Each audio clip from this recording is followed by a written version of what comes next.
সবগুলা ট্রেনই সঠিক সময় ছেড়ে গেছে। দুটা ট্রেন মাত্র লেট গেছে, একটা ইঞ্জিন স্বল্পতা বা কানেক্টিংয়ের জন্য গেছে। আপনারা জানেন যে আজকে 24 তারিখ আমাদের ঈদযাত্রার প্রথম দিন হিসাবে সম্মানিত যাত্রী সাধারণ সুবিধার্থে চলাচল শুরু হয়েছে, ট্রেন চলাচল।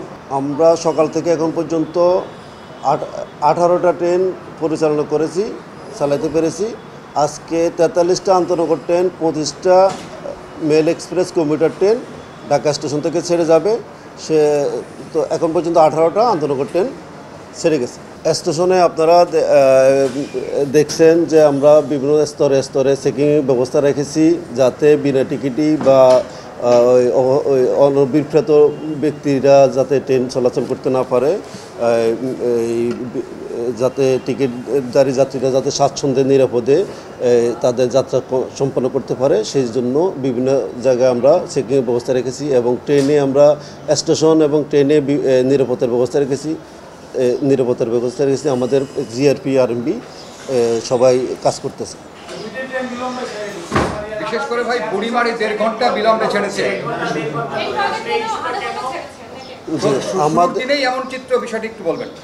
বিষয়টা হলো বুড়িমারি এক্সপ্রেস ট্রেনটা এই ইঞ্জিন স্বল্পতার কারণে, ইঞ্জিনের কারণে 1.5 ঘন্টা লেটে ছেড়ে গেছে। এখন সেটা কানেক্টিং ইঞ্জিন ছিল, ওই যে ট্রেনটা আসছে সেটা আবার বুড়িমারি থেকে ট্রেনটা আসার পরে সেই ইঞ্জিনটা দিয়ে কাজ করে চলে গেছে, যার জন্য 1.5 ঘন্টা লেটে গেছে। 11 সিন্ধুর রেক প্লেসমেন্টের কারণে 50 মিনিট লেট গেছে। সবাই আপনারা জানেন 18টা ট্রেন পরিচালনা করার ক্ষেত্রে সবগুলা ট্রেনই সঠিক সময় ছেড়ে গেছে। দুটা ট্রেন মাত্র লেট গেছে, একটা ইঞ্জিন স্বল্পতা বা কানেক্টিংয়ের জন্য লেট গেছে। তো সেক্ষেত্রে আমি মনে করি যে যাত্রী সাধারণ খুব বেশি একটা সমস্যা হয়েছে, বিড়ম্বনার শিকার হয়নি। ইনশাআল্লাহ আমরা সঠিক সময় পরিচালনার চেষ্টা করি। কোনো রকমের যান্ত্রিক সমস্যা না হলে সাধারণত ট্রেন বিলম্ব হয় না। বিলম্বের আশঙ্কা থাকলে আপনারা বিকল্প প্রস্তুতি কি রেখেছেন? সেটা হলো, যদি আমরা পূর্ব থেকে বিলম্বের আশঙ্কা করি বা কোনো সমস্যার কারণে বিলম্ব হচ্ছে জানি, সেই ক্ষেত্রে আমরা মেসেজের মাধ্যমে যাত্রী সাধারণকে অবহিত করি। আর উপস্থিত বা হঠাৎ করে যদি কোনো যান্ত্রিক গোলযোগের কারণে বিলম্ব হয়, সেটা তো তখন আর সুযোগ হয় না। আমাদের হিসাবে আজকে মেল এক্সপ্রেস এবং আন্তনগর সহ সব কিছু মিলাই 50-55 হাজার মতো যাত্রী ঢাকা ছেড়ে যাবে। 27 তারিখ 28 তারিখ এই 2 দিন সবচেয়ে বেশি, 27, 28, 29 এই 3 দিন সবচেয়ে বেশি যাত্রী সমাগম হতে পারে বলে আমার মনে হচ্ছে।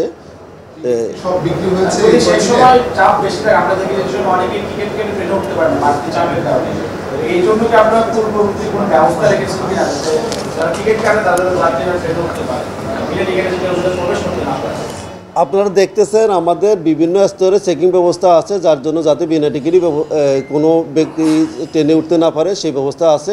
আর টিকিটধারী যাত্রীরা যাতে ট্রেনে উঠতে পারে সেই জন্য সর্বোচ্চ সশস্ত্র আমরা আছি। আমাদের আইনশৃঙ্খলা রক্ষাকারী বাহিনী আছে, আমাদের কর্মকর্তাগণ আছেন, আমাদের টাস্ক ফোর্স গঠন করা হয়েছে, টাস্ক ফোর্স কাজ করতেছে। সব কিছু মিলাই মোটামুটি অন্যান্য বছরের মতো এই বছরও যাত্রী সাধারণ যাতে স্বাচ্ছন্দ্যে ট্রেন যাত্রা করতে পারে, ভ্রমণ করতে পারে, সেই ব্যবস্থা আমরা রেখেছি। বিভিন্ন নিরাপত্তা কর্মীর কথা বলা হলেও সকালে শুধু বিআরবি ছাড়া আর কোনো বাহিনীকে দেখা যায় না, পুলিশ র্যাব কিছুই নাই, বিষয়টা একটু বলবেন? জিআরপি এবং আরএমবি সেটা আমাদের রেলওয়ের কার্যক্রমের সাথে সরাসরি জড়িত। আর র্যাব, এফইবিএর ওনারাও আসছেন। আমি নিজে দেখেছি, র্যাব সদস্যরা এখানে আসছেন। ওনারা বিভিন্ন সময় আসেন, আবার টহলের মতো আসেন, টহলে থাকেন। আচ্ছা, এটার সাথে একটু যুক্ত করতে চাই, আপনারা শুধু যেটি স্টেশন এলাকার কথা বলছেন এই নিরাপত্তার কথা, তবে সবচেয়ে বেশি বিনা টিকিটে যাত্রী ওঠে স্টেশন আউটার থেকে। স্টেশন আউটারে কি ব্যবস্থা রেখেছে? আমাদের স্টেশন আউটারে কোনো বিনা টিকিটে যাত্রী ওঠার কোনো সুযোগ নেই, কিন্তু প্রতি বছর সবচেয়ে বেশি ওঠে। এবার আছে আমরা এবার সব ট্রেনেই কমলাপুর স্টেশন থেকে ছাড়বো। আপনারা খুব ভালো করে জানেন ভবিষ্যৎ আল্লাহর হাতে, সুতরাং ভবিষ্যৎ নিয়ে আমি কোনো কিছু বলতে চাই না। আমি সবসময় আশা করব ভালো কিছু। আচ্ছা, আরেকটা প্রশ্ন, টিকিট কবে কি আবার ফিরতি টিকিট আজকে থেকেই দেওয়া হয়েছে, 3 তারিখের টিকিট আজকে 24 তারিখে দেওয়া হয়েছে। আপনারা দেখতেছেন যে আপনারা জানেন আমাদের বিভিন্ন রুটে আন্তনগর ট্রেন বৃদ্ধি পেয়েছে, যে সেই মোতাবেক যাত্রী সাধারণের চাহিদা মোতাবেক আমরা স্পেশাল ট্রেন, বিশেষ ট্রেন পরিচালনা করে থাকি। তো আপনারা দেখতেছেন যাত্রী সাধারণের চাহিদা মোতাবেক যে বিশেষ ট্রেন পরিচালনা করার পরে আমাদের ইনশাল্লাহ যাত্রী পরিবহনের ক্ষেত্রে কোনো সমস্যা হচ্ছে না। ঈদের দিন কোনো আন্তনগর ট্রেন চলাচল করবে না, শুধুমাত্র রাত্রিবেলা মেল ট্রেন চলাচল করবে।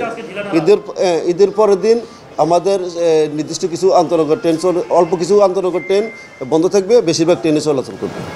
টিকিট চেকিং তো আজকে ঢিলেঢালা হচ্ছে, প্রশাসনের প্রবেশের সময় দেখলাম টিকিট চেকিং এর আসলে আপনি যতটা বলছেন অতটা আসলে টিকিট চেকিং আমি আমার সাংবাদিক ভাই 2-1 সাংবাদিক ভাই আমার কাছে এর আগে আসছিলেন, ওনারা বলছেন যে টিকিট চেকিং মোটামুটি ওনারা সন্তোষজনকভাবেই দেখছেন। আমি নিজেও কাউন্টার প্রবেশ পথে ছিলাম, চেকিংটা ভালোভাবে। যখন যাত্রীদের ভিড় কম থাকে তখন হয়তো একটু লোকবল কম থাকতে পারে, কিন্তু আমি নিজেই গেটে ছিলাম, তখন দেখলাম যে চেকিং ভালোভাবেই আমরা চেকিং করার ব্যবস্থা করছি।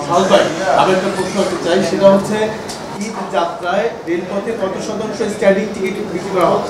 25%। এটা প্রত্যেক দিনের ট্রেন যাত্রা শুরু 2 ঘন্টা আগে 25% স্ট্যান্ডিং টিকিট দেওয়া হবে। বেশিরভাগ সময় উত্তরাঞ্চলের যেটা দেখা যায় যে দ্রুত যেরকম পসিবল এক্সপ্রেস বেশি সময় ডিলে করে, কখনো কখনো আরো বেশি। এই বিষয়টা আপনাদের এবারে কতটা আপনারা কি আশা করছেন বা কি মনে করছেন? আমি আপনাদেরকে ঢাকা স্টেশনের বিষয়টা ভালোভাবে বলার চেষ্টা করতেছি। আমার ট্রেন ঢাকা স্টেশনে যে ট্রেনগুলো আসে এখানে কোনো ট্রেন বিলম্ব হয় না। এখানে আসার পর উত্তরাঞ্চলের ট্রেনগুলো এখানে আসার পরে ছেড়ে চলে যায়, এবং প্রতিমধ্যে বিলম্ব হয়, অনেক ক্ষেত্রে হয়।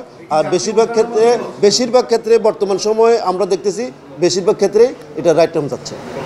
ভাই এবার টিকিটটা পুরোটাই অনলাইনে, তারপরেও কিছু লোক আছেন যারা একদম টিকিট কাটতে পারেন না। আমার তাদের সঙ্গে কথা হয়েছে, তারা টিকিট কাটার মধ্যে কাউন্টারে এসে কাটছে। বিষয়টা হলো আপনারা জানেন টিকিট 100% অনলাইনে দেওয়া হয়েছে, এবং আমাদের চাহিদার তুলনায় সরবরাহ কম, যার জন্য সবাই টিকিট পাবেন না বা পান নাই। সেক্ষেত্রে কিছু যারা পান নাই তারা তো এটা নিয়ে কমপ্লেন বা অনুযোগ থাকতে পারে, কিন্তু টিকিট তো আমাদের সব টিকিটই বিক্রি হয়ে গেছে।